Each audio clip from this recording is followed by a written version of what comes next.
la asesoría y supervisión del servicio social en el modelo pedagógico de la ética del compromiso social. Soy Víctor Hugo Aguilar Gagiola y les acompañaré en este ejercicio en las siguientes láminas.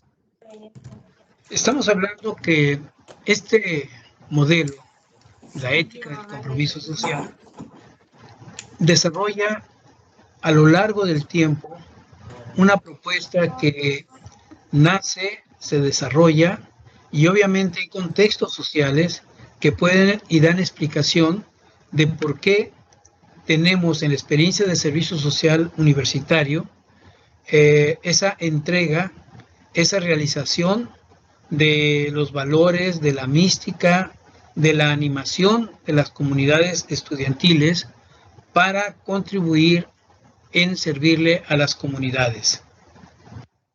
Entonces, claros que el desarrollo histórico de lo que hoy tenemos como modelo pedagógico tiene que ver con una historia, tiene que ver con eventos, sucesos, hechos sociales y que obviamente se van encadenando y van constituyéndose como los antecedentes históricos de lo que hoy tenemos como la identidad universitaria. Es decir, estamos hablando que en la universidad hay 3 actividades sustantivas: la investigación, la docencia y el extensionismo. Y particularmente en el extensionismo, el servicio social. Y este ejercicio, obviamente, son los ejercicios sustantivos que influyen en alcanzar los propósitos y objetivos de lo que hoy tenemos como servicio social universitario.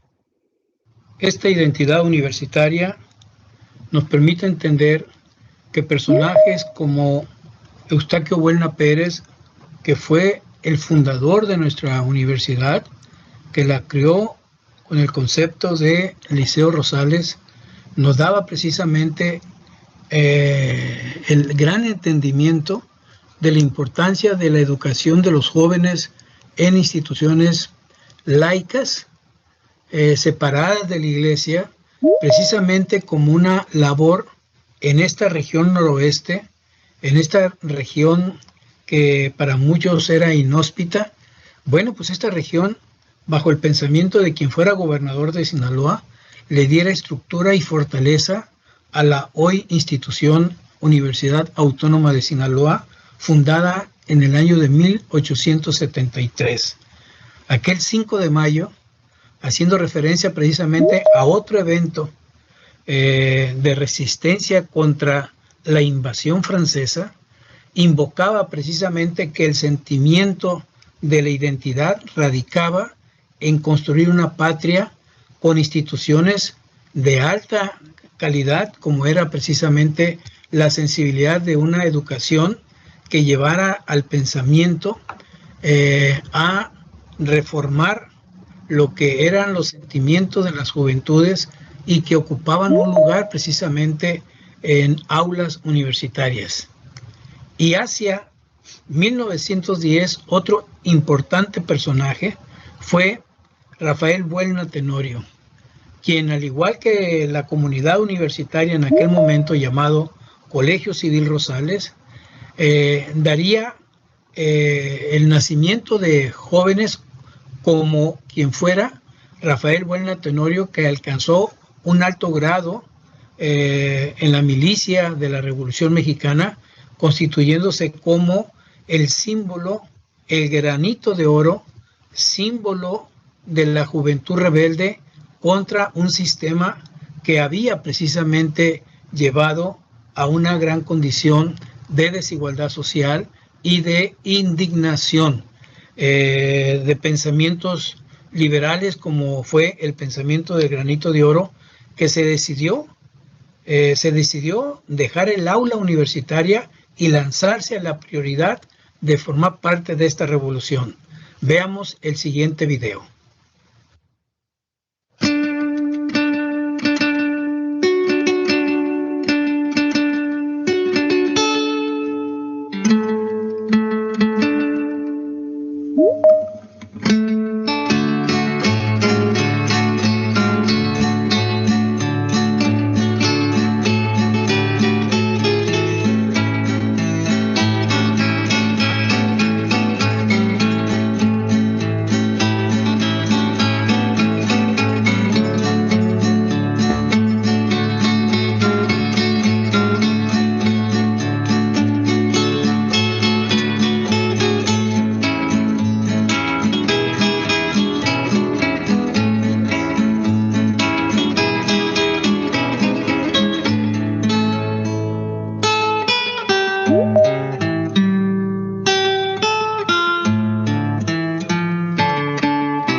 nacido de ese momento histórico de la Revolución Mexicana y en un contexto latinoamericano donde se discutía precisamente que las universidades ya no debiesen de seguir siendo el espacio atrincherado de las élites privilegiadas para hacer de la formación profesional un acto de privilegio para las clases sociales.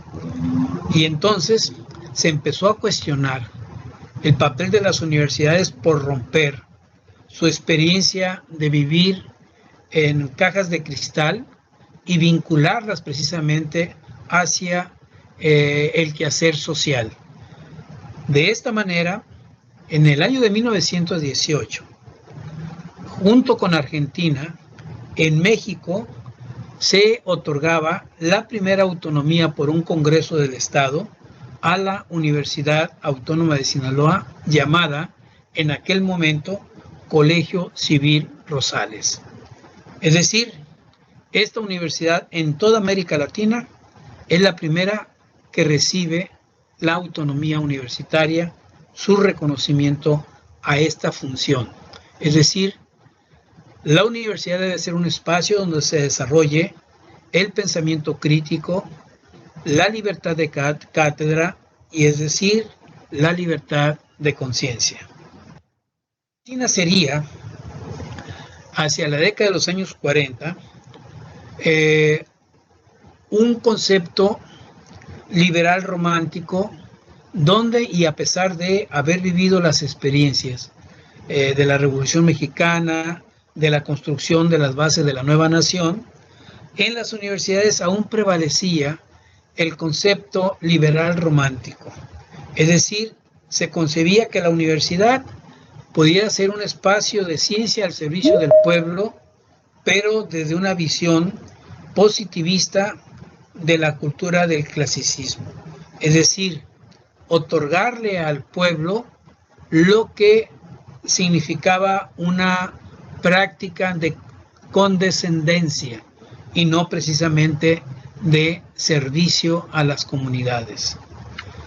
Esto hizo que en las universidades del país y particularmente en esta universidad se cuestionara ese privilegio de que la educación era para exclusivos, incluyendo gente de bajos recursos que ingresaba a la universidad, eran aceptados condicionadamente a la cultura del privilegio. Este hecho se cuestiona precisamente para dar paso a lo que vengan como acontecimiento las protestas estudiantiles. En esta universidad, hacia el año de 1945, aparece la emergencia de un movimiento estudiantil que cuestiona precisamente el papel de la universidad, de sus rectores como Raúl Cervantes Ahumada, un gran litigante, por cierto, pero como rector en su momento respondía más a la funcionalidad de la universidad como espacio de cultura elitista. También Humberto Batis Ramos y Fernando Uriarte les toca en estos casi 20 años vivir la experiencia de la protesta estudiantil. Y esto dio paso a lo que hoy conocemos, la fuente de inspiración en las raíces de donde se comprometió la universidad a través de personajes como Rafael Buelna Tenorio, como el fundador de la propia universidad, Eustaquio Buelna Tenorio, a que la universidad fuese un espacio de cultura social para el desarrollo de las ciencias, pero también para la justicia social. El Colegio Civil Rosales había dejado pasos atrás, había nacido la Universidad Socialista de Occidente en los años 30, pero en los años 40 ya regresaba nuevamente la universidad a modo de la funcionalidad del sistema. Y eso provocaría precisamente el nacimiento de un concepto que para la UNAM era, en su momento, llevar el servicio médico a las comunidades rurales. Bueno, aquí en esta universidad, hacia el año de 1947, coincidía en el tiempo con que la UNAM salía con sus médicos a servirle a las comunidades rurales, aquí en Sinaloa se instituía en la ley orgánica de esta universidad el sentido del servicio social y obviamente daba paso con ello al nacimiento del Departamento de Acción Social. Esto es significativo porque en esta universidad se ponía a la vanguardia en el sentido de la función de extensionismo, autonomía universitaria en 1918 y el sentido institucional del servicio social en 1947. Esto nos llevó a una pregunta. ¿Qué visión de extensionismo y cultura campeaba hasta mediados de los 60 del siglo pasado? Bueno, pues era diríamos, una locomotora que venía desplazándose sobre los rieles de la historia. Y esa locomotora pasaría de ser un extensionismo de actividades artísticas, de entretenimiento, hacia un extensionismo de compromiso social.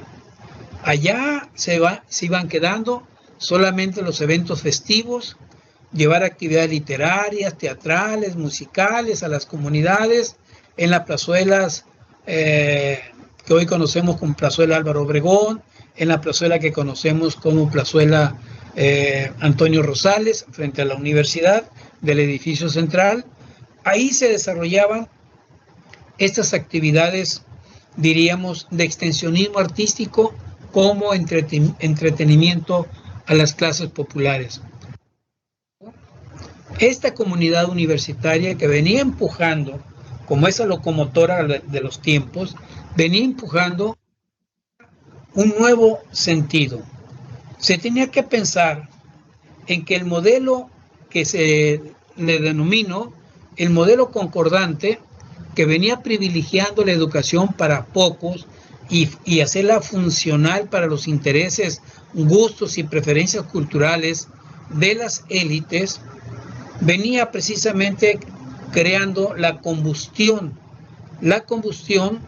que serían respuestas a las políticas gubernamentales y a las prácticas de los grupos poderosos oligárquicos en la región, que hacían de la universidad un instrumento de preservación de sus intereses. Pero esto empezaba a ser una combustión para desarrollarse en un contexto nacional de protestas estudiantiles, protestas en diferentes partes del país.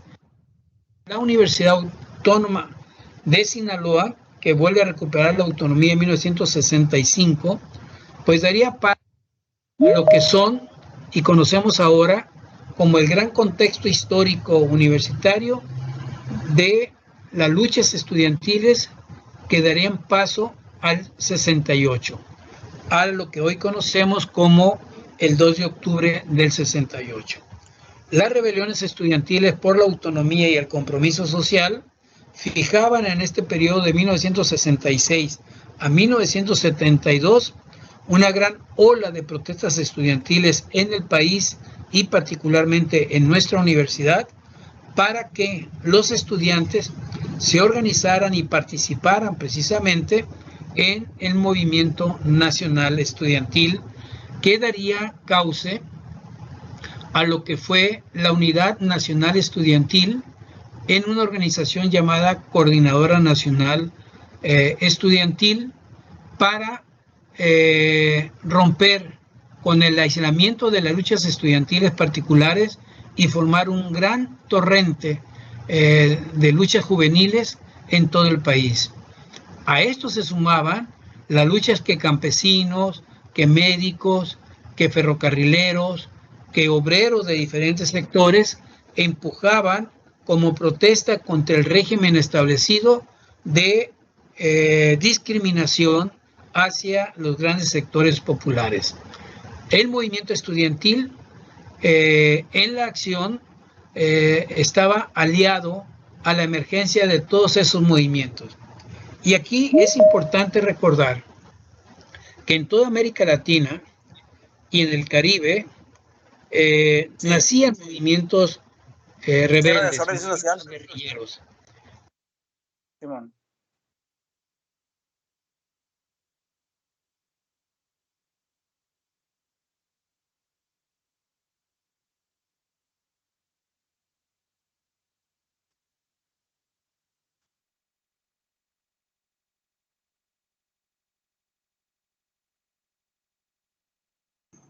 Se pausó. ¿Ya no se escucha? Perdón. Ya no, ya se pausó. No, no se escucha.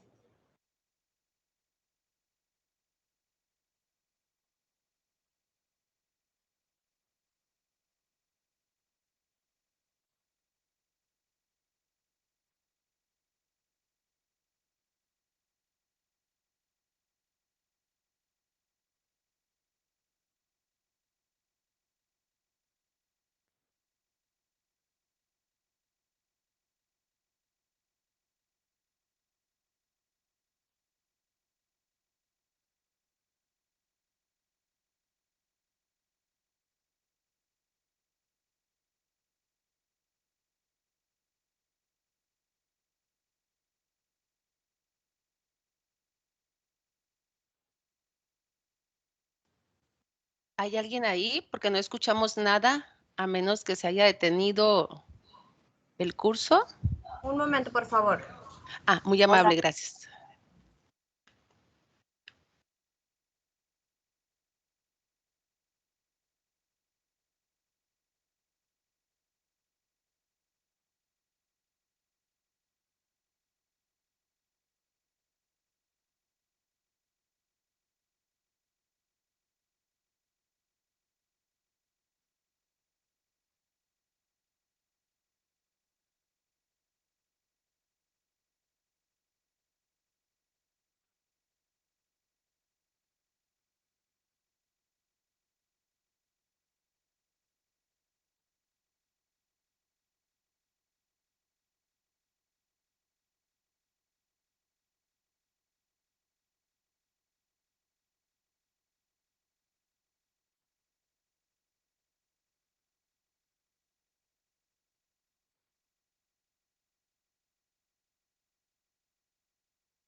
Nacían movimientos rebeldes, movimientos guerrilleros. La experiencia de Cuba con la Revolución Cubana de 1959 inspiró mucho a los movimientos sociales de América Latina y del mundo, pero particularmente al movimiento estudiantil que cobraría fuerza en toda la década de los 60 a dar paso para que en el 66, en 1966, hubiese una gran respuesta nacional. Un año antes, en 1965, los universitarios de la UAS habían logrado algo muy importante: movilizarse reclamando la autonomía, la cual fue concedida por el gobernador en turno, Leopoldo Sánchez Elis. Este evento, lógicamente, marcaría una pauta para el movimiento nacional, de tal suerte que podemos considerar que el movimiento estudiantil dirigido por la Federación de Estudiantes Universitarios de la UAS sería una punta de lanza, una vanguardia nacional para lograr a través del movimiento estudiantil grandes logros.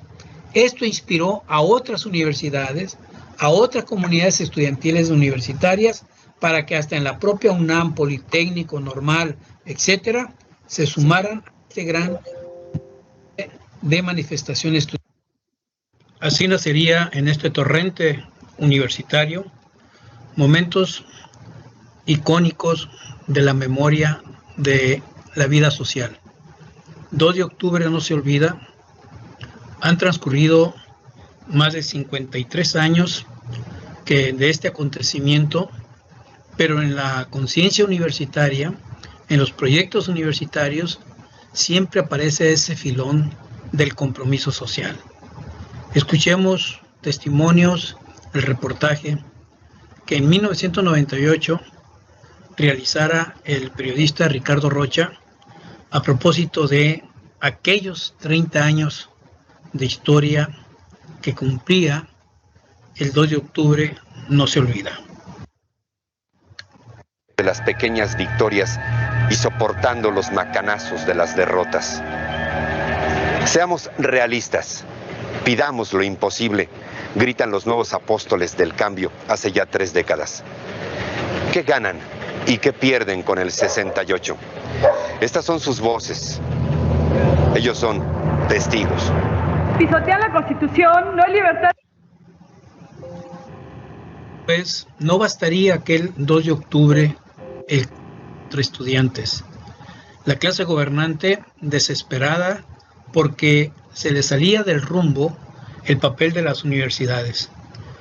Viene una protesta estudiantil del Politécnico Nacional y nuevamente la fuerza violenta del gobierno a reprimir a los estudiantes que buscaban precisamente refrendar el compromiso del 68.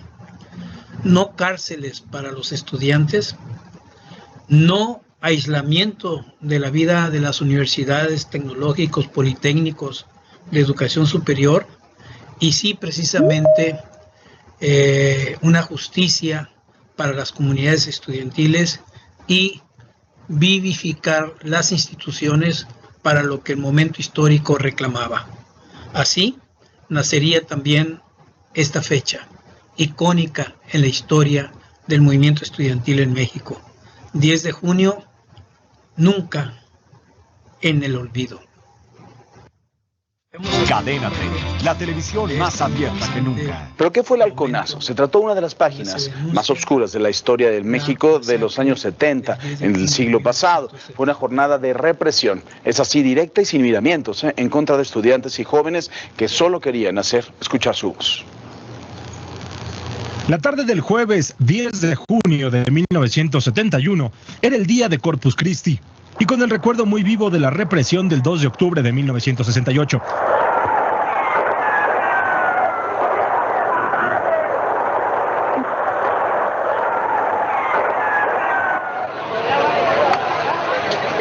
Cientos de estudiantes de la UNAM y el Politécnico se concentraron en el llamado Casco de Santo Tomás para marchar hasta el Zócalo en apoyo a sus compañeros de la Autónoma de Nuevo León. La marcha se enfila por San Cosme, muy cerca del Metro Normal, y los organizadores hablaban de 10,000 participantes que también reclamaban libertades y democracia. De acuerdo con testigos de los hechos, justo a las 5 de la tarde con 7 minutos, estalla una granada y se desata la represión. De las calles cercanas al Cine Cosmos, surgen jóvenes armados con varas de bambú, eran los halcones, y la policía simplemente observa la escena. Otros agresores empuñan pistolas y abren fuego.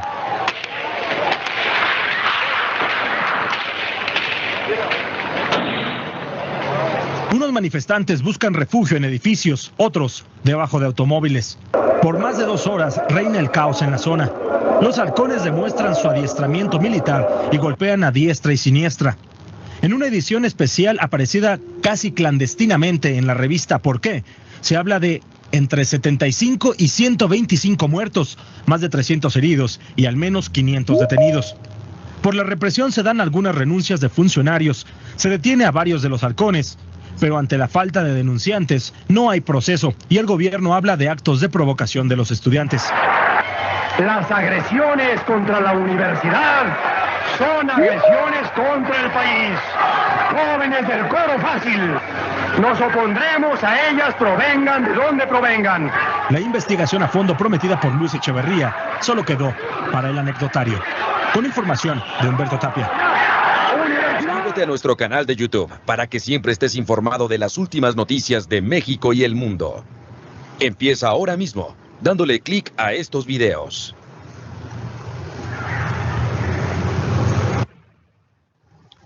Después de las luchas del 2 de octubre en la Universidad Autónoma de Sinaloa, se gestaba un movimiento por no aceptar la imposición de las autoridades en la universidad. Si bien es cierto, el concepto de cogobierno nacería en la UNAM, será Sinaloa la universidad que logre, a través de las luchas estudiantiles, sobre todo luchas que cobraron fuerza en 1970 contra la imposición de Armienta Calderón como rector por parte del gobernador en turno, Alfredo Valdés Montoya.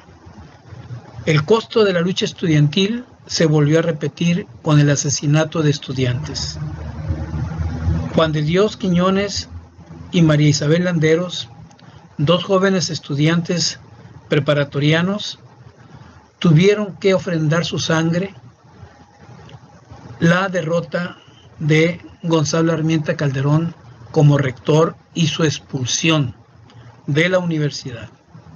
El gobierno del estado finalmente respondió ante el Congreso del Estado con la generación de la nueva ley orgánica de la UAS, que contenía las demandas acumuladas a lo largo de 8 años, 6 años de luchas estudiantiles, para ser más precisos, de 1965 con la autonomía universitaria a 1972, sería precisamente esta máxima de la cresta del triunfo estudiantil por lograr que la autonomía universitaria se concretara con la generación en una ley orgánica, creando los cogobiernos universitarios como el Consejo Universitario y el Consejo Técnico de carácter paritario, profesores y estudiantes, elección de autoridades universitarias por el voto directo de estudiantes y profesores,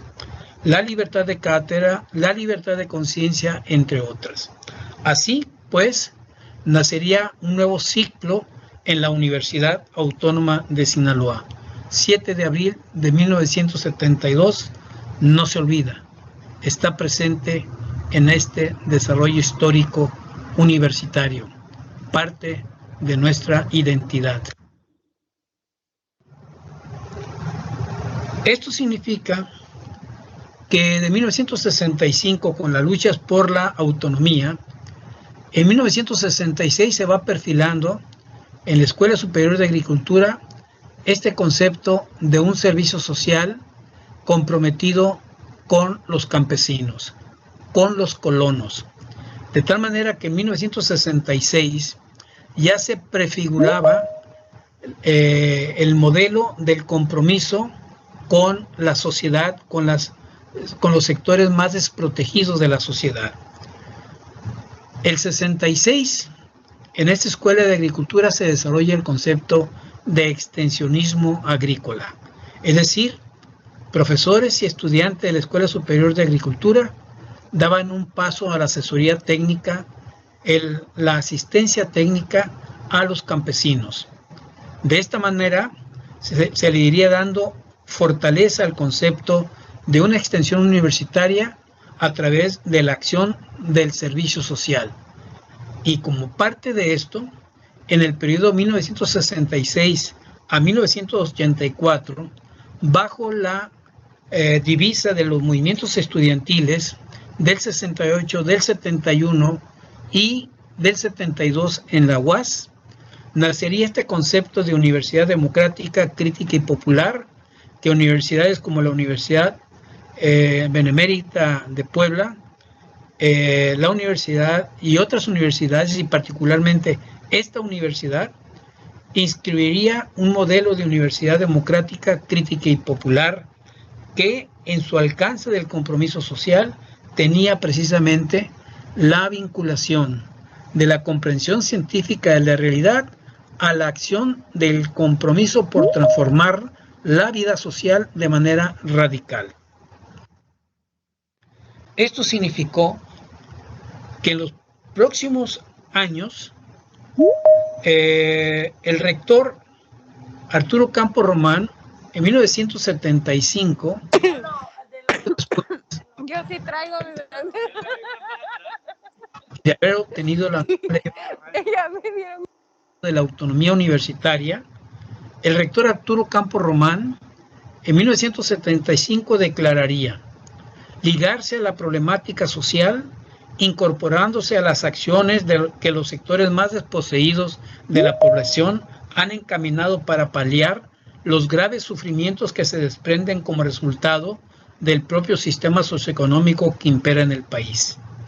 Esto significaba que se instituía en el modelo académico, modelo educativo en la universidad, un compromiso ético con la vida de la sociedad, sobre todo encaminado a el apoyo a los sectores desprotegidos y abandonados por el régimen dominante. Así llegamos pues a este momento donde la Universidad Autónoma de Sinaloa estaría precisamente enfocándose hacia los sectores de la vida social, sobre todo hacia los sectores campesinos. Así nacería este concepto de extensionismo a través del servicio social en la mayoría de las escuelas. Veamos ahora. A través del desarrollo rural sustentable, los sectores agrícola y ganadero aumentan su producción y generan grandes beneficios sociales, económicos y ambientales por medio de la conservación y el uso racional de los recursos naturales, ya que al mantenerlos preservan la biodiversidad y mitigan los efectos del cambio climático, factor responsable de las grandes sequías e inundaciones, que a su vez afectan directamente a la industria productora de alimentos. De los bosques proviene el agua necesaria para la agricultura y la ganadería, ya que ellos conforman un ciclo constante de reciclaje entre la atmósfera y el suelo, filtrando las lluvias para distribuirlas a través de las cuencas a los ríos y a los suelos en los territorios donde estas actividades tienen lugar. También allí viven especies que juegan un rol importante en actividades como la polinización y el control natural de plagas y enfermedades. Al tomar en cuenta la salud de los bosques, el desarrollo rural sustentable convierte terrenos desgastados por la agricultura convencional en suelos nuevos capaces de incrementar la productividad, diversificando los cultivos e incorporando permanentemente materia orgánica para hacerlos fértiles. Por ejemplo, en algunas zonas de Yucatán, la implementación de proyectos de agricultura de conservación permitió aumentar su rendimiento por unidad de superficie de 3.27 toneladas de maíz por hectárea a 7.6 toneladas sobre el promedio estatal, al contar con un ambiente financiero óptimo, al igual que los subsidios y tecnología necesarios para este fin. De aplicarse este tipo de proyectos en todo el estado, en solo 4 años se duplicaría la producción de maíz, sin que sea necesario extender la superficie de los terrenos agrícolas. Por otro lado, los sistemas silvopastoriles generan una maximización de la productividad animal por hectárea, ya que combinan la producción ganadera y forestal mediante la siembra de los arbustos leguminosos, pastos forrajeros y árboles maderables o frutales en zonas de agostadero, incrementando la capacidad de carga animal del terreno reconvertido. De esta manera, se reduce en un 45% los costos de producción en comparación a los sistemas convencionales, ya que el uso de insumos externos como fertilizantes, pesticidas y herbicidas es menor. Además, la calidad de la carne y la leche es mejor, ya que el ganado cuenta con alimento variado y de fácil acceso durante todo el año, en condiciones de bienestar animal por un mejor microclima. El impacto positivo de los proyectos sustentables en lo social se refleja en una mayor calidad de vida para las comunidades rurales, ya que pueden aumentar y diversificar sus fuentes de empleo y obtener mejores ingresos, comercializando más y mejores productos. Son esos mismos productos los que consumimos quienes vivimos en las ciudades y los pueblos. Por eso, el desarrollo rural sustentable requiere de nuestro apoyo y de la participación e inversión de las instituciones públicas, las empresas privadas y los financiadores para lograr que la producción y el consumo sean responsables con el campo, el planeta y todos nosotros.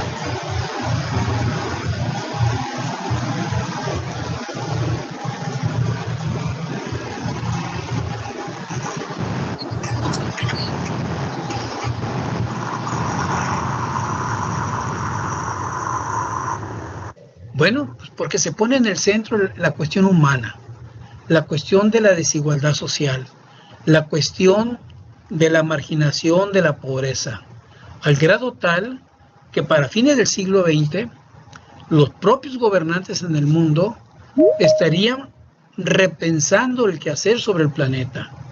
De ahí nacieron los 8 objetivos del milenio.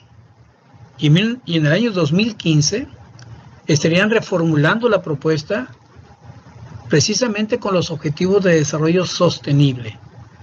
De 8 pasaron a 17, lo cual significa que el compromiso de las universidades es precisamente atender esa gran problemática que tiene asfixiando al planeta y a la especie humana. Entonces, el servicio social nace con ese espíritu reformador que vienen de los cambios promovidos por los movimientos estudiantiles, por las rebeliones sociales, por las protestas, por los reclamos de elecciones de autoridades gubernamentales, de terminar con el monopolio del partido Estado, etcétera, etcétera. Y eso es el espíritu reformador, daba paso a los cambios en las universidades, y esto sería la materia que en nuestra universidad conoceríamos como la transformación de la universidad de las élites a la universidad del pueblo. Sin embargo, una golondrina no hace primavera. El modelo en la universidad, junto con 2 o 3 universidades en el país, Guerrero, Puebla, Michoacán, de alguna manera Zacatecas, caminaban en ese sentido.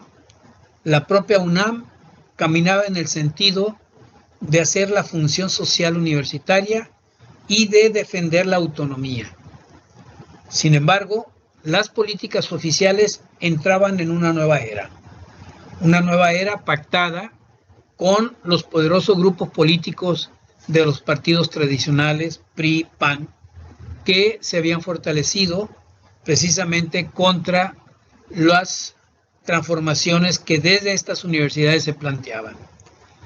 Así que la modernización educativa de 1973, bajo la alianza de Carlos Salinas de Gortari con grupos poderosos de la educación, llevaron a que se mantuviese la línea que le podemos denominar ambivalente, donde funciona la concordante o neoconcordante con la emergente llamada concurrente, donde la experiencia autonómica de las universidades eran sujetadas por la modernización educativa que empezó a imponer con instrumentos de eficientismo la funcionalidad administrativa de las universidades. Llegamos pues a que esta experiencia, formada a lo largo de años, de décadas, nos ha hecho llegar a un punto ahora que es necesario distinguir que la funcionalidad eficientista de esos instrumentos que atan, que son camisas de fuerza, nos demandan fortalecer el compromiso de la identidad universitaria bajo el principio de la autonomía y el compromiso social. Primero, hay que fortalecer, dotar al profesionista de mayores capacidades de habilitación en el pensamiento ético y creación intelectual. 2. En la comprensión de la vida social del presente, de la cotidianidad y su desarrollo histórico. Y esta lista de puntos que subsumen esta larga tradición histórica de por qué el servicio social se convierte en una praxis de compromiso social para la transformación social.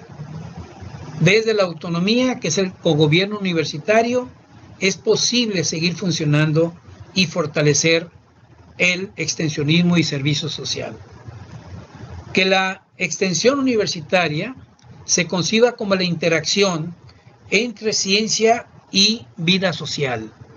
En la vida social entendemos la política, la economía, la cultura, entendemos todo esto. Y además, algo muy interesante que debemos de entender es que debemos de integrarse para la formación integral de un estudiante que domine las artes, que domine la ciencia, que domine las tecnologías, pero también que domine su pensamiento de solidaridad social. Y que esa integración de docencia, de investigación y extensión sea una praxis continua para hacer precisamente la atención a los sectores sociales. En la medida que la función social universitaria se fortalezca hacia el entorno social, daremos paso al principio constitucional del servicio social y a nuestra reglamentación de ley orgánica y reglamentos. Además, hay que entenderlo que ahora, en esta interacción con grupos gubernamentales o con el gobierno, con la iniciativa privada, con los grupos oligárquicos incluso, tenemos que tener este diálogo sin olvidar precisamente que un pueblo, una sociedad donde el 85% está de una clase media a clases muy empobrecidas, padecen precisamente estragos para la justicia social y que esto debe ser uno de los principales motores de la interacción con ellos. Y esto obviamente nos debe de llevar a pensar que tenemos que fortalecer la formación científica y humanista del profesionista, que debe de reflexionar su aprendizaje y que debe de tener un pensamiento crítico, libertario, porque un pensamiento libre, libertario, crítico, se compromete a llevar el bien a la sociedad. De esta manera, podemos llegar a una parte final de que el servicio social responde a las condiciones históricas, responde a esos movimientos estudiantiles, responde a esa inspiración de la Revolución Mexicana, responde a esa inspiración del fundador de la universidad, Eustaquio Buelna, responde al pensamiento rebelde libertario de Rafael Buelna Tenorio, responde a los rectores, responde a esta organización estudiantil de la FEUS, responde a las vanguardias, responde al movimiento del 68, al movimiento del 71. Es decir, el 7 de abril es una fecha que nos compromete a pensar que la ley orgánica que nació del 7 de abril de 1972 y que ofrendamos con la muerte de Juan de Dios y María Isabel, una universidad con la ética del compromiso social. Agradezco su atención. Recuerden, este material es propiedad de la Dirección General de Servicio Social de esta institución, Universidad Autónoma de Sinaloa. Cualquier comunicación a nuestro correo dirección.ssu@uas.edu.mx. Que estén bien.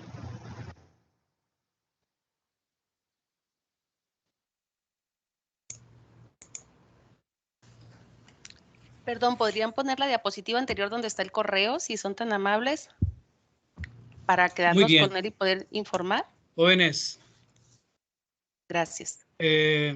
Amén de los problemas técnicos que tuvimos, Pues ahí está una producción en la formación de asesores. ¿Por qué es importante tener esta historia como referente para el asesor? Sé que puede resultar imposible que cada uno conteste a las preguntas, pero ahora sí que el que quiera participar lo puede hacer. Abro el espacio para que el que lo desee, y si no, me voy a ir así muy conductista. Por nombre voy a seleccionar y voy a hacer la pregunta, y por nombre voy a pedir respuestas. Este espacio se está grabando, pero sobre todo nos interesa despertar esa inquietud reflexiva del asesor. Así que abro el espacio, el que desee opinar, ahí está el texto, el video, comenten. No me digan las cuestiones técnicas porque somos muy malos todavía, pero sí el espíritu del texto. Adelante, está abierto el espacio.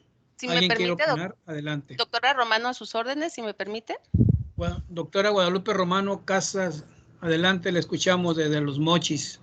Muchas gracias. Primero que nada, pues agradecerles la atención que tienen para este servicio social y sobre todo este curso para nosotros los docentes que necesitamos actualizarnos, pero sobre todo felicitarles porque es un curso eminentemente humanista. Y este curso eminentemente humanista lo veo que cruza perfectamente con los cursos que nos han dado de inducción al inicio del ciclo escolar. El nuevo rector hizo a bien motivar un modelo educativo con visión completamente humanística. Y eso es lo que es el servicio social universitario. El servicio social universitario, por lo que vemos de aquí con toda la maravillosa exposición que se hizo, pues nos queda muy claro, ¿no? Para nosotros, Rafael Buelna Tenorio, el granito de oro, es el ejemplo de juventud rebelde.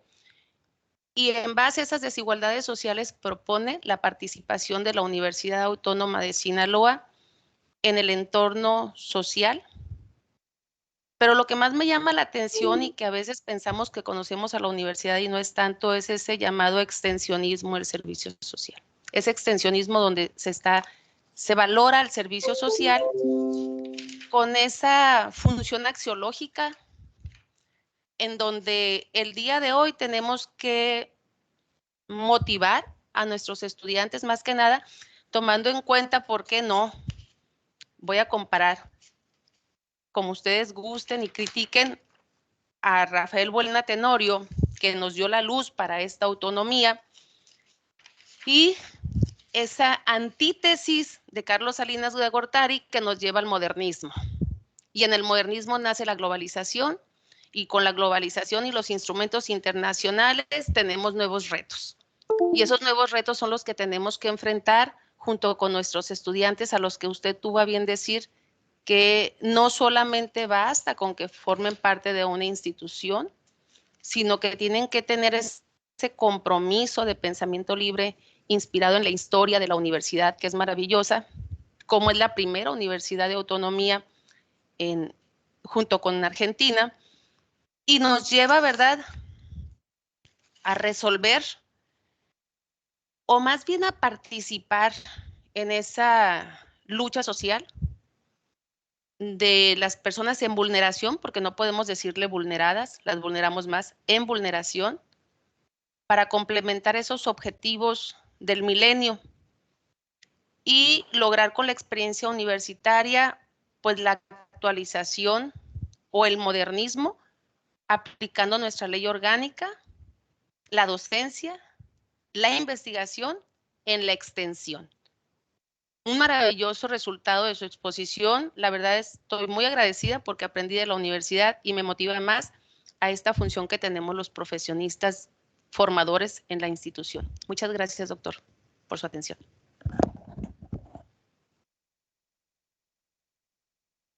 No se escucha, doctor. No se escucha.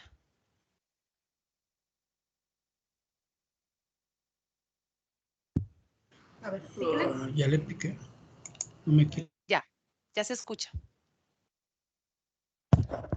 Ya no. Ya no se escucha.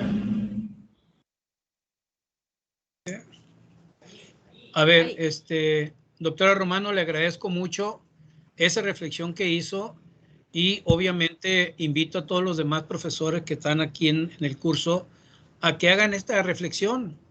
Es larga exposición, reconozco, pero obviamente en el ambiente virtual es muy difícil estar así como en un aula presencial, pero adelante los que deseen hacer uso de su voz. Gracias, doctor. Había una mano levantada hace rato, pero ya la bajaron. A ver, tengo a Jorge Luis. Jorge Luis, adelante. Sí, no, primeramente reconocer el esfuerzo por este curso, ¿no? Independientemente de las dificultades técnicas que se tuvieron. Agradecer la oportunidad por compartirnos esta presentación, ¿no? Y pues coincido con la doctora Guadalupe Romano, en que es necesario tener un bosquejo histórico sobre las bases en las que está fundamentado el servicio social de esta universidad, ¿no? Yo como un alumno recién egresado o de pocos años de egresarme, no tenía conocimiento de esta información y también he notado que estas nuevas generaciones, como usted lo mencionaba al inicio de este curso, lo ven como un proceso burocrático nada más. Y es importante tener esta noción de todo el bagaje histórico que existe, de la lucha que se realizó en estos movimientos estudiantiles, en esta base histórica que fundamentó nuestra universidad, para tener, contemplado todo este proceso en el que pasamos nosotros como estudiantes y ahora que nos toca impartir este curso o que nos toca aprender esta información para que en su momento nosotros tengamos la oportunidad de guiar a los alumnos y que realicen un servicio social exitoso, unas prácticas profesionales que sean a manera de que se conlleve un aprendizaje, ¿no? Yo agradezco mucho el espacio y quisiera continuar con esta presentación y darle la palabra a alguien más. Muchísimas gracias. Muchas gracias. Doctora Romano, ¿tiene la mano levantada o se quedó arriba la mano? No, perdón. Ok, doctora Sheila Suset Maraño, le escuchamos. Sí, buenos días, maestro Víctor Hugo. Pues primero que nada, agradecer el espacio y agradecer el video que nos proyectaron, la verdad, muy interesante. Comparto la opinión de la doctora Romano, igual del compañero ahorita, de que me gustó mucho porque fue a través del tiempo como la universidad vino, si bien rescatando ese compromiso social que no se tenía y cómo se vio desde el contexto global, desde lo general a lo particular.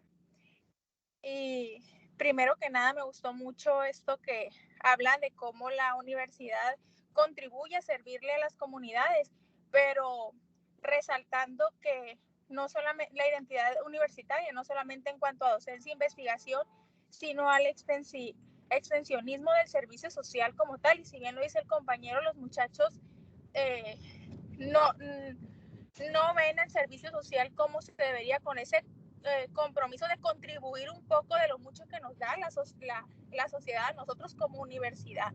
Entonces, agradezco esta formación de asesores. La verdad me gustó mucho. Pues a lo mejor es la primera vez que lo tomo así como tal. Es nuevo la virtualidad, esta modalidad, pero sí, hasta ahorita me quedó muy, muy claro. Esa sería mi participación. Muchas gracias, Sheila Suset, doctora Sheila Suset. Voy a hacerles una pregunta, buscando respuesta para este debate que estamos teniendo. La pregunta es la siguiente. ¿Es posible identificar cuál es el motor de los cambios en la vida universitaria? ¿Cuál es esta fuerza que transforma las universidades? ¿Alguien lo puede exponer? Si no hubiera otra persona, con mucho gusto puedo comentar, pero allá acabo de Adelante, por participar. favor. Bueno, sí, el motor de este desarrollo es la lucha de clases. Y si nos vamos al marxismo, diríamos que esa lucha de clases que no solamente va en espiral para el desarrollo económico, político, social, y dentro de lo social sería la educación, la ciencia y la cultura, pero independientemente de ello tiene un elemento muy básico. Esa lucha de clases está motivada por la aplicación de la ciencia en la sociedad y la participación del estudiante universitario con su autonomía, que es producto de esa lucha de clases, hacia la sociedad, regresarle algo de lo poco que podemos, porque la sociedad nos da mucho. Me parece que ese sería el principal elemento que nos lleva a estos logros universitarios. Gracias. Muchas gracias. A ver, Yaret Vázquez, estás invitada a participar de la pregunta. En esta exposición que hemos hecho, ¿identificas cuál es el motor de los cambios universitarios? Para la compañera que nos antecedió, es la lucha de clases. ¿Para usted, Yaret Vázquez? Buenos días. Buenos días. Pues es el cambio que se ha estado viviendo en estos tiempos con las estrategias de aprendizaje. Ya serían las nuevas modalidades, cómo se ha enfrentado la universidad a cambios para exportar conocimientos a los alumnos. Para un mayor aprendizaje, que son nuevas estrategias de las modalidades TIC. Gracias, Yaret. ¿Alguien más del grupo desea participar? A ver, Edgar Arce, Enrique Ibarra. Edgar Arce, adelante. Hola, ¿qué tal? Buenos días. Creo que básicamente lo que nos permite como universidad ser innovadores, básicamente se enfoca a las necesidades básicas de los estudiantes, ¿no? Es decir, sin estudiantes, pues no seríamos una escuela y como tal, bajo la demanda que se establece, esto lo añado a lo que ya comentó la doctora anteriormente. Creo que el hecho de la práctica a través de la innovación tiene que ver con la necesidad actual de tanto laboral como social. Es decir, tampoco no podemos quedarnos en una sola ideología, sino que esto debe partir de las necesidades básicas, es decir, qué es lo que se está demandando, sobre qué hay que trabajar, qué hay que hacer, cómo lo tenemos que hacer. Tan solo el simple hecho de lo que acabamos de vivir actualmente con este tema de la pandemia. Es decir, tuvimos que dar un cambio radical a lo que estábamos acostumbrados porque era una necesidad básica, es decir, era indispensable el hecho de tener que comunicarnos a través de lo que son las redes de comunicación, ¿no? Que anteriormente sí las mencionábamos, sí las veíamos, pero no era tan palpable como tuvo que ser de un día para otro. Y finalmente, creo que desde ahí parte, maestro, yo creo que desde ahí parte, desde las necesidades elementales que van surgiendo. Y estas son cambiantes, es decir, no podemos decir que las que están hoy, mañana van a ser suficientes, sino que quizá vamos a tener que añadir un poco más. Entonces, creo que es el principal motor. Muchas gracias, Edgar. Enrique Ibarra, adelante.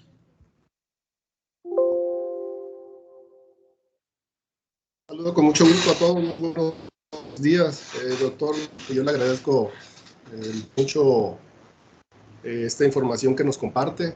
Quiero empezar por ahí, porque es mi primera experiencia en un taller como de este tipo. Pues tengo más o menos como 6 años en la universidad, pero nunca había tenido la experiencia de conocer la historia del servicio social y me parece pues muy interesante. Y como usted lo fue refiriendo en repetidas ocasiones, esto del extincionismo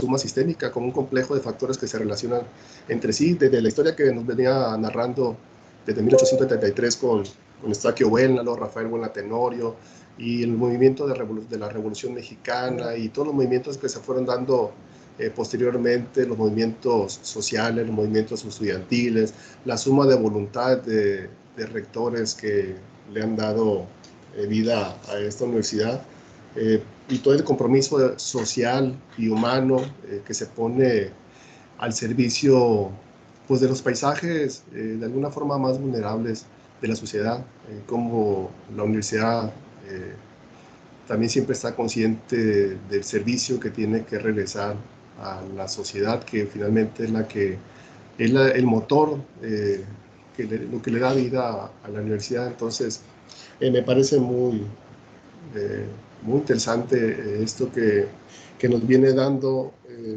esta información que nos viene proporcionando, particularmente a los que vamos a estar dando acompañamiento a algunos estudiantes. Primero empaparnos nosotros del quehacer de la universidad, el extensionismo, el servicio social, para poder transmitir ese espíritu de la universidad a través del servicio social.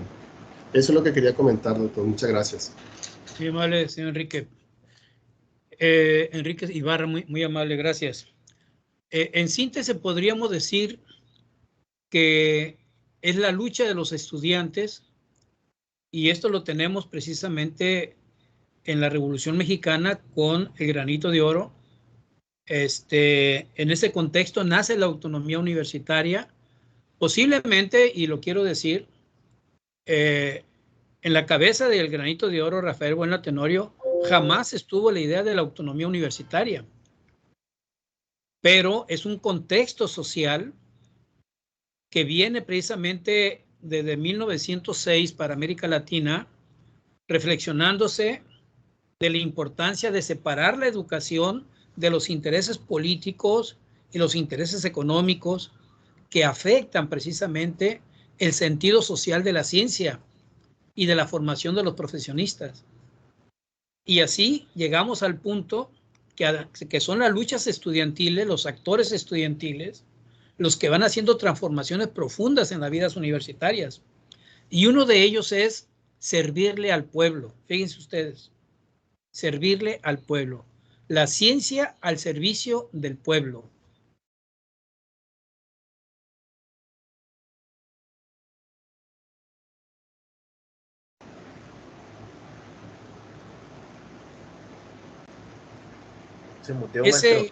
Ese motor es el movimiento estudiantil. Y ahí está el 68. Y ahí está el 71 a nivel nacional, y en la UAS en 1972. Obviamente han cambiado mucho las condiciones a favor de la autonomía de las universidades. Pero quiero plantearles otra pregunta, y me gustaría que nuevos compañeros profesores y profesoras lo comentemos. Y es esta, ¿no? ¿Tiene un sentido social el servicio social o tiene un sentido utilitarista el servicio social?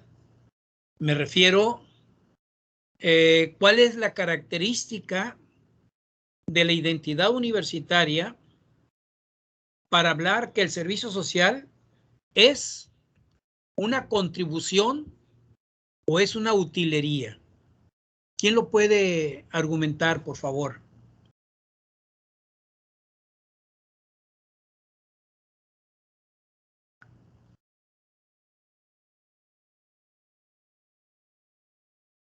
Bueno, pues entonces lo voy a decir yo, ¿verdad? En la época de los años 40 se hacían las famosas tertulias artísticas, y esa tertulia artística pues le daba un sentido a la universidad para que los grupos musicales de la universidad, los coros universitarios, le hicieron la convivencia a las clases medias urbanas. Y eso era significativo, que una universidad que no impartía la carrera de música podía formar grupos musicales, grupos de danzas, sin formarlos profesionalmente. Entonces se convertía en una utilería de la universidad el recurso de llevar el arte como entretenimiento a las comunidades, sobre todo comunidades urbanas, clases medias, altas. El pueblo al margen de esto. Pero es el servicio social que tiene una raíz de formación técnica asistencial, la que empieza a operar la acción de un servicio social de compromiso con la justicia social. Así nace este servicio social en la Escuela Superior de Agricultura. Como nació el servicio social en la UNAM con la Escuela de Medicina, que los estudiantes y profesores de la Escuela de Medicina decidieron ir a las comunidades marginadas de la atención médico y fueron hasta las montañas de Guerrero, las montañas de Michoacán, las montañas periféricas de la Ciudad de México. Fueron los médicos a la asistencia médica, llevar la asistencia médica a las comunidades. Aquí en Sinaloa no teníamos la carrera de agricultura. La UNAM no tenía la carrera de agricultura y nosotros no teníamos la carrera de medicina.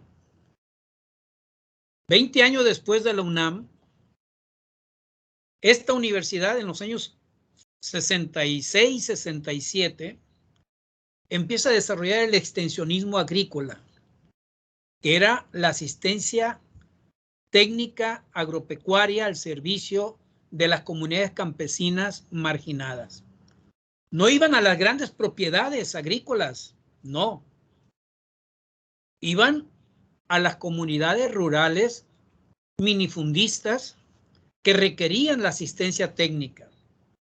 Y así como vieron el video aquí en esta universidad nació el servicio social de compromiso social a través de la formación técnica asistencial en la carrera de agricultura. Quiere decir entonces que al pueblo no hay que ir a adoctrinar en las teorías. Al pueblo hay que ir a ofrecer la asistencia técnica para el mejoramiento de la calidad de vida y la formación también de comunidades en el mundo de la autonomía comunitaria, es decir, en su organización y el derecho a la justicia. Por eso, al nacimiento del servicio social de tipo asistencial, agrícola asistencial, fue dirigido a las zonas rurales, no a las zonas urbanas. Principalmente, toda la universidad se orientó al campo. Todas las carreras a atender problemas del campo en Sinaloa. Esto vino a una revolución en esta función social de la universidad. Un extensionismo al servicio del desarrollo técnico asistencial para las comunidades. Y se abrirían un campo de acciones de luchas sociales que es una historia que hay que construirla. Cómo desde el servicio social se pudo desarrollar el asistencialismo tecnológico al servicio del pueblo, pero también de desarrollo comunitario y la defensa de los derechos de los campesinos, etc. De ahí entonces que se rompe el esquema del utilitarismo y se convierte en el esquema del compromiso social para lograr cambios en las comunidades. En ese sentido, esto es una raíz muy importante a lo que le llamamos el modelo de la pedagogía de la ética del compromiso social. Voy a otra pregunta. Entonces, ¿cuáles son las competencias que debe de tener la formación del asesor para asesorar proyectos de servicio social? ¿Alguien contesta? ¿Cuáles son las competencias, habilidades, actitudes, aptitudes que debe de tener un asesor de servicio social para llevar a cabo el cumplimiento de la función social universitaria? Queda abierto. Adelante.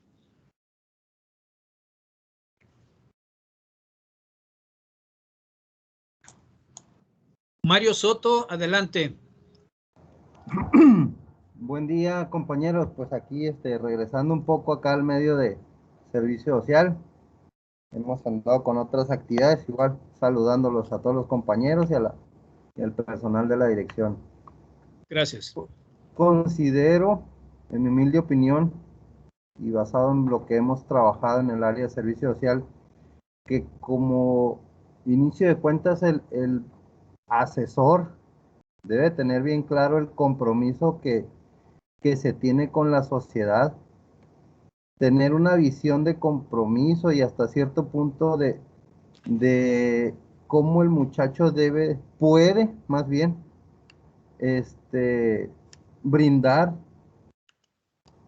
apoyo a la sociedad desde un punto de vista académico en base al perfil del alumno, pero también como persona, como ser humano, independientemente de sus habilidades académicas y técnicas. Eso creo que es el principal característica que debe tener un asesor de brigadistas de servicio social. Aunado a eso, pues conocer todos los procesos administrativos, formatos y requisitos documentales para poder asesorar al alumno a llevar a cabo el proceso administrativo de su servicio social, y con la primera característica pues le ayuda a la implementación del servicio social en campo. Esa sería mi breve participación. Muchas gracias, maestro Mario Soto.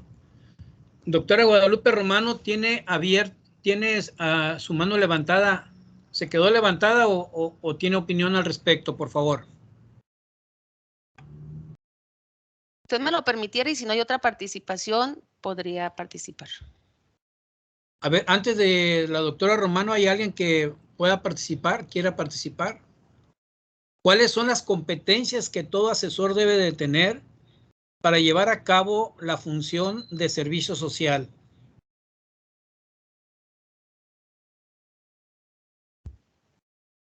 Adelante, doctora Romano. Sí, pues en primer lugar, sí es muy importante saber que necesitamos tener una competencia o habilidad que sería nuestra herramienta como trabajo en equipo, ¿no? Es muy, muy importante el trabajo en equipo para el servicio social porque estamos institucionalizados. Hay instrucciones, hay reglamentos y demás que tenemos que acatar desde las instancias superiores en orden descendente y llegar a la comunidad trabajando en equipo. Incluso aquí se hizo hincapié mucho de esa interacción que tiene que ser un equipo integral. Adaptación, debemos tener esa capacidad de adaptación en los servidores sociales junto con la institución en relación a la comunidad a la que vamos. Es muy complicado, sobre todo nos han tocado los servicios sociales en áreas rurales. Recuerdo en alguna ocasión que nos tocó levantar la identidad jurídica de las etnias en la sierra de Choice, donde dimos identidad a 917 personas por el servicio social universitario que no eran personas en la sociedad, que querían participar en programas y no podían, y esto lo señaló, lo informó la ONU. Entonces la UAS trascendió a la ONU en la zona norte para dar identidad a estas personas. ¿Cómo adaptarse a esas áreas rurales donde ni siquiera había personas que vivían en los árboles, que hablaban en lenguas, etcétera, ¿no? Ahí entra la comunicación, que sería otro elemento muy importante, la creatividad, y esto unido a la justicia, a la solidaridad Y voy a hablar un poquito, algo una compañera hizo alusión y la retomo con mucho respeto, a las técnicas de innovación, a las TICs llamadas. ¿Por qué? Porque recuerdo que en ese caso de las etnias, ellos querían participar en proyectos de apoyo por el gobierno del estado. Y les decían, sí, sí van a participar, pero llenen en línea sus formatos. Y lo primero que les pedían era un nombre. Ellos ni siquiera tenían nombre, ni siquiera tenían un acta de registro civil. Tuvimos que hacer ese trabajo con otras instituciones en ese tiempo para llegar al registro civil, hasta que les dimos nombre, pero ya que se les dio nombre decían, pero nosotros no sabemos usar el internet, no sabemos accesar para bajar los proyectos del gobierno del estado.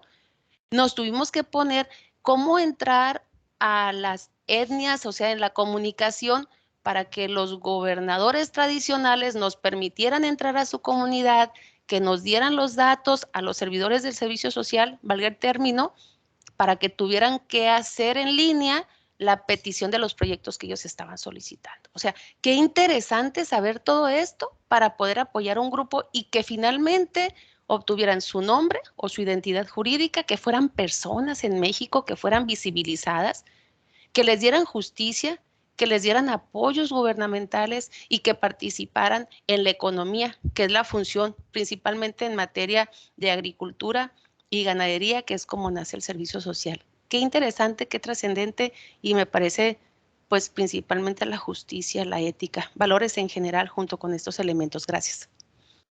Muchas gracias, doctora Romano. Por cierto, estoy recordando ese hecho, doctora, y le felicito ese gran logro que hicieron como asistencia técnica jurídica para darle la identidad, la personalidad legal a las comunidades, a las personas de las comunidades, para que éstas a su vez se convirtiesen en actores, sujetos, demandantes de los proyectos gubernamentales. Aquí hay que decir algo, entre las organizaciones, entre las instituciones y el pueblo, aparecía una mediación llamada Cuerpo de Asesores para Proyectos de Desarrollo Agropecuario en comunidades. ¿Y saben quién se quedaba con el dinero de las comunidades? Los asesores. Es increíble esto, pero real. Así que le felicito esta experiencia. Edgar Arce, me permite darle la voz a la maestra Tom Núñez. Maestra Rosa, Tom Núñez, te escuchamos.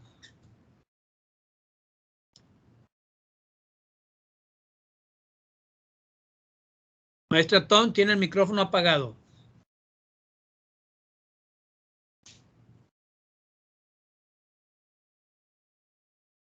Maestra Tom, adelante. Y mientras se prepara usted, maestra, vamos a escuchar al maestro Edgar Arce. Maestro Edgar, adelante. Bien, realmente yo no tengo experiencia como siendo parte de un proyecto como tal, pero sí como estudiante. Entonces, cuando fui estudiante, pues obviamente realicé mi servicio social y creo, me remonto un poquito ahorita que habla de dos aspectos, uno que es competencias y el otro que es habilidades. Entonces, creo que si vamos a ser servidores en este aspecto, me remota mucho a las competencias básicas, que sería el saber hacer y el saber conocer. Entonces, si estamos hablando como servidores y retomando un poquito de la experiencia que acaba de compartir la maestra, sabemos que obviamente es importante conocer el contexto al que vamos, conocer cuál es el propósito de aquel proyecto o de aquel objetivo que queremos lograr al momento de realizar esa parte de servicio social que tiene un enfoque totalmente humanista, ya lo comentaban anteriormente.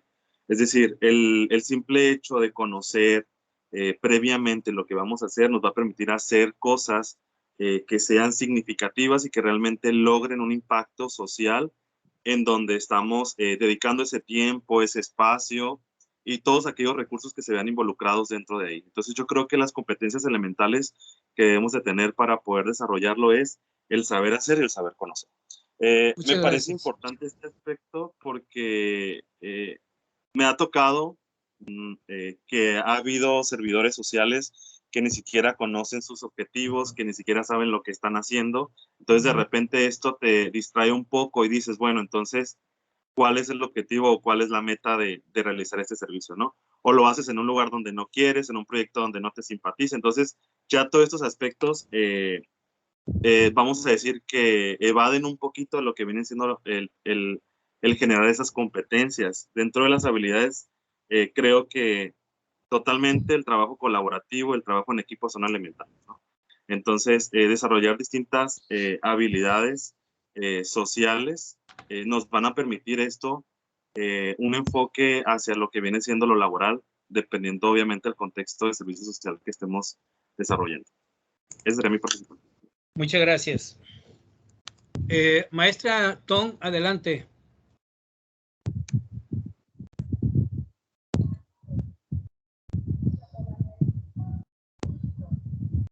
No le escuchamos, maestra.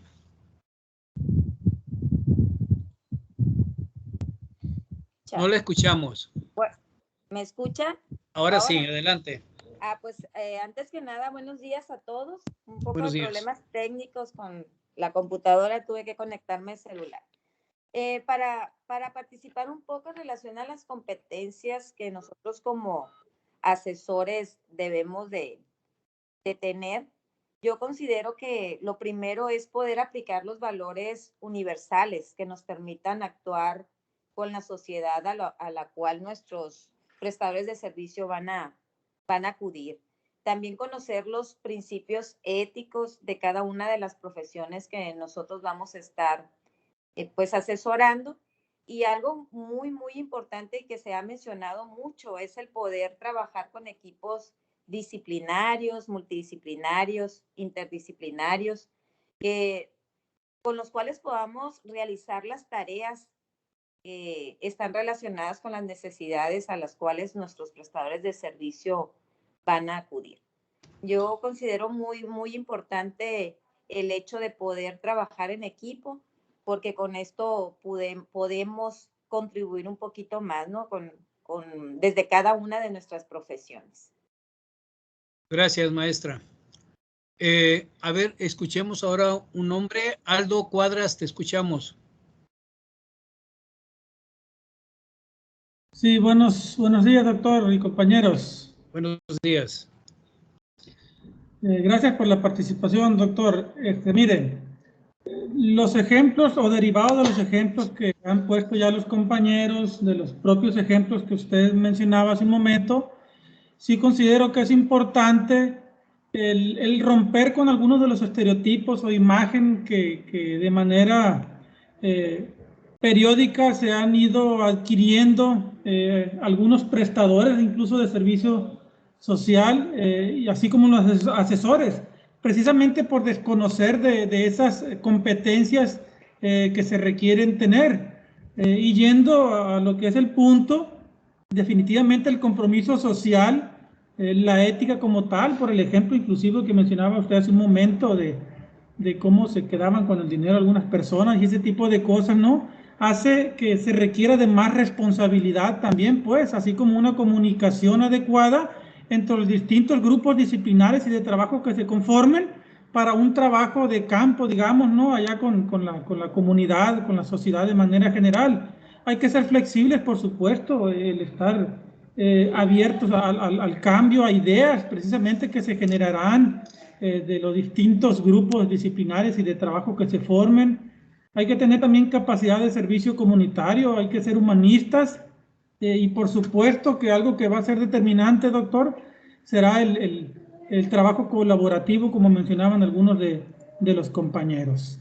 Esa es mi participación, doctor. Muchas gracias, Aldo. Muchas gracias, Aldo. María del Carmen Rodríguez, te escuchamos. días.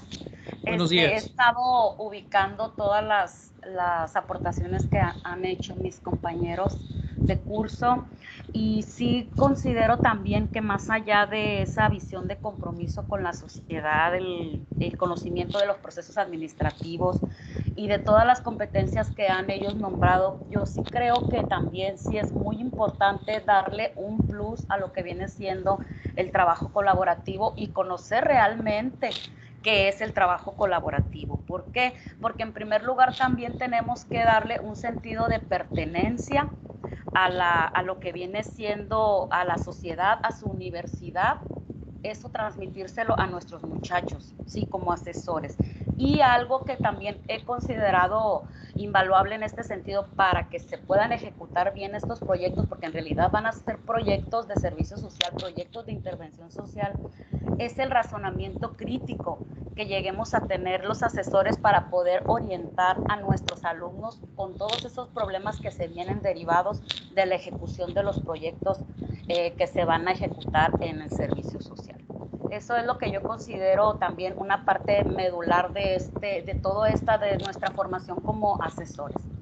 Gracias, maestra María del Carmen Rodríguez Estrada. Edgar Montiel, te escuchamos.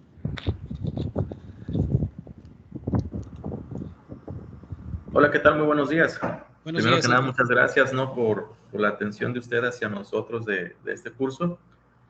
Mostrarnos un poquito de la historia del por qué el servicio social y parte de los procesos que ha vivido nuestra universidad, etcétera. Respecto a este tema, yo, por ejemplo, algo que sí me gustaría mucho hacer énfasis en cuanto a mi perfil, soy del área de una facultad de ingeniería, sí, tengo un grado de doctor, pero algo que siempre yo no he podido coincidir a veces con algunos de mis colegas es, si tienes una especialización en algo, ¿por qué no dejas un poquito tu laboratorio y estar ahí encerrado? ¿Y por qué no buscas llevar, o sea, hacer algo más humanista hacia las comunidades? Que es algo que a mí, la verdad, me ha encantado mucho en las oportunidades que he tenido o que he podido tener prestadores de servicio social. ¿Cómo? Ir a resolver problemas. Y como nosotros, como ingenieros, voy a hablar por mi área, que cada quien tendrá que hablar de la suya también, ¿no? Entonces, si hablamos de que tenemos muchas habilidades para poder ir a resolver o atender problemas, que es algo que me ha gustado mucho a mí, agarrar una comunidad o simplemente tenemos muchos alumnos de ejidos y preguntar qué tipo de carencias tienen ahí, qué tipo de obra necesitan o qué problema legal que con algún tipo de terreno pudieran tener. No, pues tal, correcto, vamos. Me gusta ser muy práctico, que no solamente el alumno lo vea que, porque voy a ir para obtener el documento que avala que ya terminé mi servicio social, sino que todo lo que tú has adquirido en este proceso como estudiante de conocimientos, vas a poner en acción diferentes áreas de tu conocimiento ya adquirido, otras más que vas a aprender. Vamos a ir a tomar un problema, lo vamos a resolver, y si ese proyecto o ese problema lo podemos concluir haciéndoselo llegar a una autoridad pertinente, vas a cerrar el círculo, que es algo que para mí me ha traído mucha satisfacción. Bueno, un ejido es difícil que pueda tener los recursos para que un proyecto ejecutivo se le lleve a cabo, ¿no? Y es costoso. Bueno, ¿por qué no lo hacemos nosotros? Pero el trabajo que concluya, en el que vayamos y se lo entreguemos a la autoridad pertinente, que ahí es donde sí me gusta mucho a mí, o sea, rescatar esto del servicio social, que por mi trabajo, por mis relaciones allá afuera, porque también actúo en mis trabajos por fuera, pues esas mismas relaciones utilizarlas con mis prestadores de servicio social y para ir a atender un problema que le signifique el menos costo posible a esa comunidad o a esa persona, para que ellos puedan tener el día de mañana un resultado y que a su vez también le facilite a una autoridad pues no gastar de su bolsa y sí poder aterrizar más pronto tal beneficio para tal comunidad. Para mí yo veo que parte de esas competencias es no solamente aplicar, sí, el montón de tecnologías que pudieran haber o el método o diferentes métodos que también o áreas del conocimiento que vamos a aplicar en la solución de un problema, sino todo ese conjunto, hacer algo humanista, pudiendo, o sea, resolver un problema directamente a una comunidad o a alguien necesitado, así como lo mencionaba la doctora en su momento con esas personas por allá de Choice. O sea, qué bonito y qué gratificante es eso. Y no nomás es ir a estar limpiando a veces una comunidad para hacer puntos y que me aprueben mi proyecto, ¿no? Yo, eso es parte de mi experiencia, cómo he aplicado los conocimientos, y no por ser doctor, o sea, jactarme de que soy la octava maravilla, no, sino aterrizarme y ser útil, no inútil dentro de un laboratorio. Es mi punto de vista, y la verdad que muchas gracias por su atención, señor. Bueno, le agradezco mucho, y por última participación para este primer segmento, para este primer módulo, escuchemos a Irán Avelino Núñez. Adelante, profesor Irán. He estado muy atento a lo que nos está platicando, y bueno, pues yo tengo que decir que yo soy profesor en segunda generación de la universidad, y escuchando a mis padres, los dos estudiaron en la universidad, uno fue profesor de la universidad y otro estudió una carrera, la carrera de trabajo social. Yo soy trabajador social en segunda generación, igual que mis tíos. Entonces todos ellos me contaban el hecho de ir y lo que hacían antes en servicio social, cuando se hacían las brigadas y se iban semanas enteras, días enteros, fines de semana enteros a las diferentes comunidades, sobre todo serranas, donde había más necesidades. Esto se me hace muy interesante. Yo creo que es algo que se debe de retomar, pero también combinarlo con todo lo nuevo que está pasando. Y la pregunta era, ¿cuáles eran y cuáles deben de ser las competencias que debemos de tener? Bueno, pues las competencias del servicio social deben de reforzar las mismas competencias que tenemos nosotros, los mismos académicos dentro de las mismas facultades, pero sobre todo hay una competencia que a veces hemos dejado muy de lado, que es la competencia acerca de lograr objetivos de investigación dentro de ahí, hacer que el alumno sea capaz de interesarse en tu entorno y ver las diferentes problemáticas para que esas mismas problemáticas puedan posiblemente tener solución. No, a lo mejor no son soluciones a corto plazo, porque el servicio social es menos de un año, pero sí dejar constancia de que estamos trabajando en esta parte. No, yo soy de la Facultad de Trabajo Social Mochis, y muchas cuestiones que se realizan en el servicio social las hacemos nosotros por parte de nuestra carrera, y pues considero que es esencial también para la última formación de nuestros estudiantes como trabajadores sociales. Eso sería todo. Muchas gracias. Muchas gracias. Voy a ofrecerles 5 minutos de descanso para pasar al siguiente bloque de este curso de formación de asesores de servicio social. 5 minutos y retomamos el trabajo en línea.